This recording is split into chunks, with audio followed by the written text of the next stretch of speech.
Hey guys, welcome to today's review. We're going to be taking a look at the Swiss watch company Diver in blue. Now, I don't review a ton of micro brands for a number of reasons, but when I do, it's because I think that they're offering something that sets them apart from the hundreds and hundreds of upstarts, micro brands, Kickstarter campaign, watches out there. This one, I think, has set itself apart. I got to talk to the owners of the brand. I really like what they're bringing to the table, and I think they're going in a great direction. And you guys will enjoy, taking a look at the highlights, seeing the value, and learning a little bit more about the brand. Now, one thing I think is interesting is the man behind the Swiss watch company. His name is Steven Romer.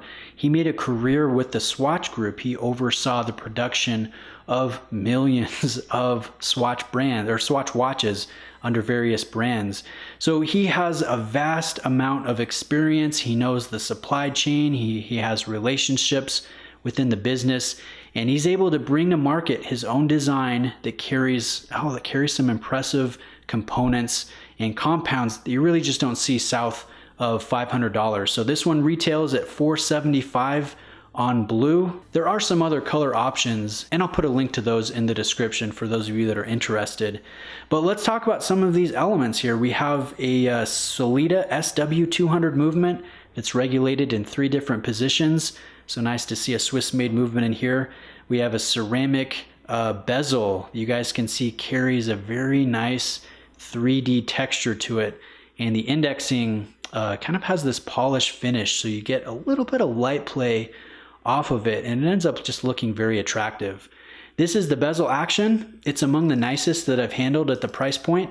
There is no back play, and overall I think it's a highlight of the watch. I like the ceramic nature, the design, and the action. We have a sapphire crystal, double domed. You guys can see some nice distortion here from an oblique angle, and it carries 5 layers of anti-reflective treatment. Now, I will say there is still quite a bit of light play and reflection, especially outside in natural light. So I think the anti-reflective treatment could be enhanced. I don't think it's super functional, but it is present. Now let's take a look at the dial on a macro level. You guys will see 20 layers of superluminova formula, which is it's just pretty crazy that they're able to do that.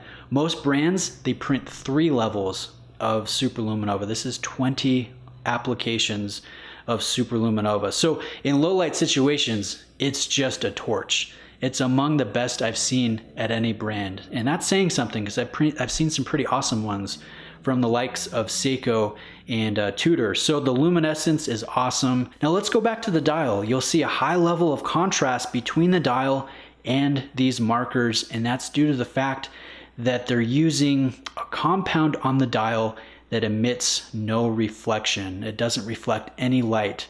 So it's just pure blue color. And understand it's a new compound. It's kind of tricky to work with.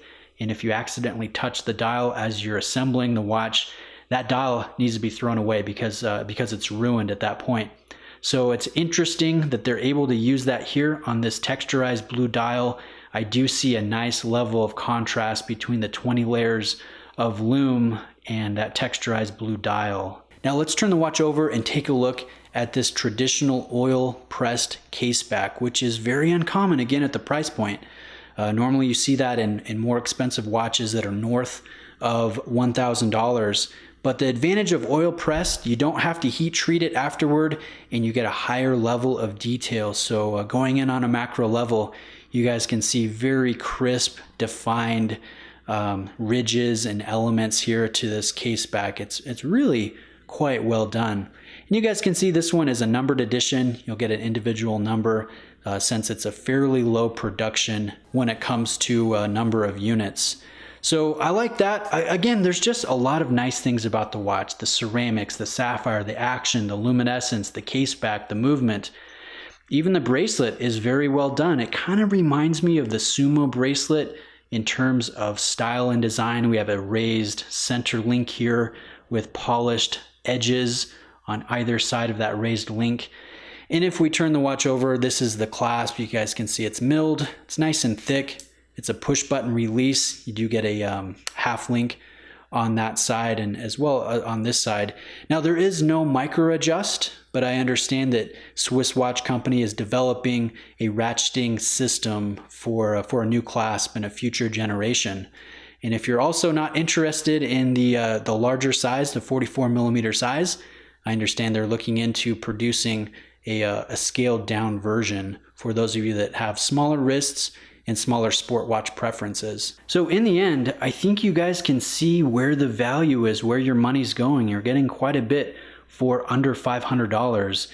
And that's one of the reasons why I was just happy to highlight this. I will hopefully be reviewing the chronograph that they're coming out with that carries the Valjoux 7753 movement. So stay tuned for that and let me know if there's any specific questions you have about this watch or the brand. I'd be happy to try and help and answer. I'll put a link to their website in the description where you guys can see this one as well as their other color options. Because it's offering such good value, they're selling out, and I believe they've sold out of a couple colors already. So happy to spend some time highlighting the Swiss watch company. Hopefully you guys enjoyed the video. Again, reach out with questions, and we'll see you in the next one.